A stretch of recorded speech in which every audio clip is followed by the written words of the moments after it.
Now this is the Sydney O-Class car. I would say our most famous tram car. I think this particular style of car was popular both with the travelling public, with the staff, and of course very popular with the tram fans. Everybody liked the open and closed compartment configuration, particularly in the summer months. It wasn't quite so clever in the winter, but never mind, we always seem to remember those balmy sunny days rather than the wet ones. Now you'll notice on the front of this tram we have the two air pipes, much the same as we had on the E-cars, and the electric jumper coupling. But you'll also notice, of course, that it's now a lot simpler than it was on the old E-cars, and of course it got a lot simpler still when we moved to the P-car. Now on the front of all the tram cars up until this period, 1908, when the O-cars first appeared, the destination boxes were mounted as a separate unit on the front of the tram. Now, as you'll see on this one, the simple procedure was an endless calico sheet which was simply wound around until you reached the appropriate sign that you wanted. Now in this case we've arrived at Wynyard, and that leads us to the story of the Sydney Harbour Bridge. Now when constructed, the Sydney Harbour Bridge of course was a railway bridge, not a road bridge, and was intended to carry the rail traffic up to Hornsby and out on the Manly Peninsula up to the Warringah Shire. Now as history tells us, of course, the western side became the Hornsby line, and the eastern side has never been used for railway period, certainly not up to today anyhow. But as it had been constructed, it was decided to use it for tramway purposes until such times as the Manly Railway was completed, which we were told in 1932 was only a matter of a short space of time away. So the trams began to run into Wynyard, and this meant that we had the only underground tramway service in Australia, and one of very few underground tramway services in the world. Of course, possibly the most famous being the tunnel in London, but we had our own little service down into Wynyard, where the trams terminated opposite the North Shore platforms, being separated by a 6-foot paling fence in those days. But if you try to have a look at it today, of course it's all been bricked up, and the former tram platform and tunnel is now a car park for a Sydney hotel. So we're going to move down now and have a little look at some of the features on the O-car, and a little bit of talk about their checkered career.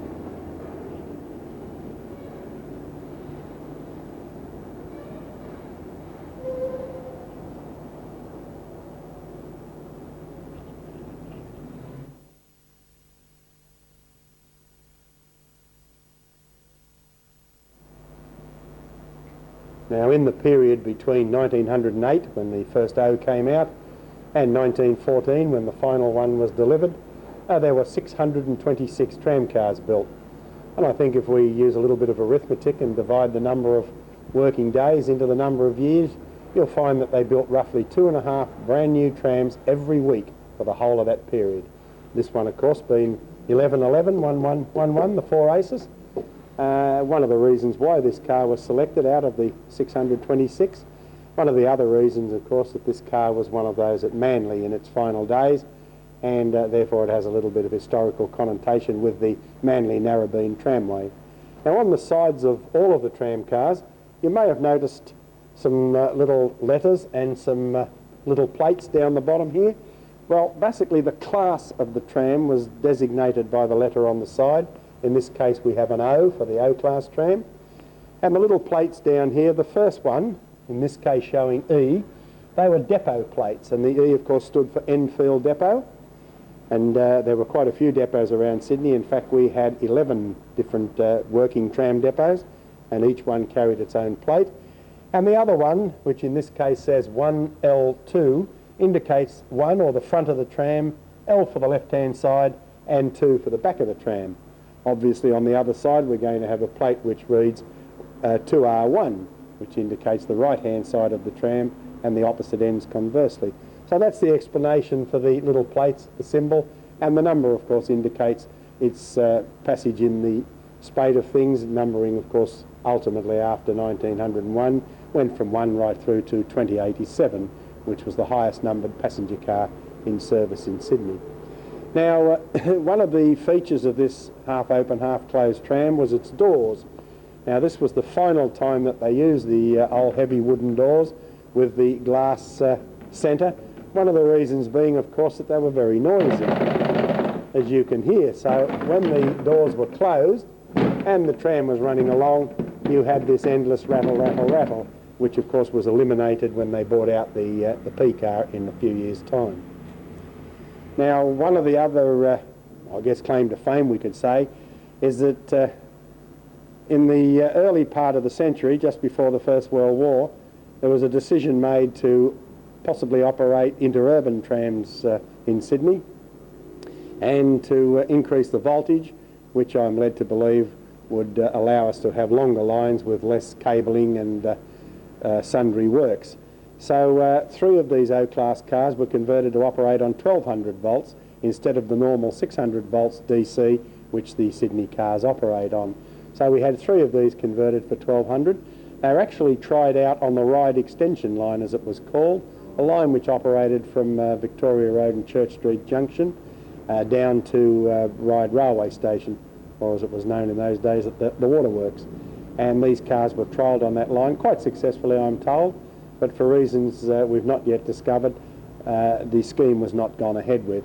Though we do know, because we have seen the plans, that plans and specifications were drawn up for interurban trams for the electrification of the Sutherland Cronulla steam tramway. But once again, that didn't go ahead, and as history now tells us, we have an electric railway instead. So that basically completes the story of our O-cars, with one other major exception, and that is the frame. You'll notice I pointed out on the F and the N cars, they had a solid steel plate frame. Well, in this case, it had been replaced by a Warren Truss type frame, which reduced the weight down dramatically. And the other feature, which we can have a look at up here, is the seating arrangements in this particular compartment. Now, in order to fit the large 33-inch wheels and the motors of the period under the floor, it was necessary to raise the floor up. Because the floor was raised up, the seats were down too low, so people's knee was up under their chin, so they had to raise the seats a couple of inches in order to make it comfortable compared to the front compartment. These little metal hatches here go over the wheels to allow them to get up as far as possible into the floor, and down here on the frame, you'll notice the frame has a kink where the wheels would move in, or the axle boxes would move in when the tram was going around a bend. So all these little modifications were necessary in order to get a tram as low as possible to the road whilst utilising the technology of the period, which had fairly large motors and large wheels.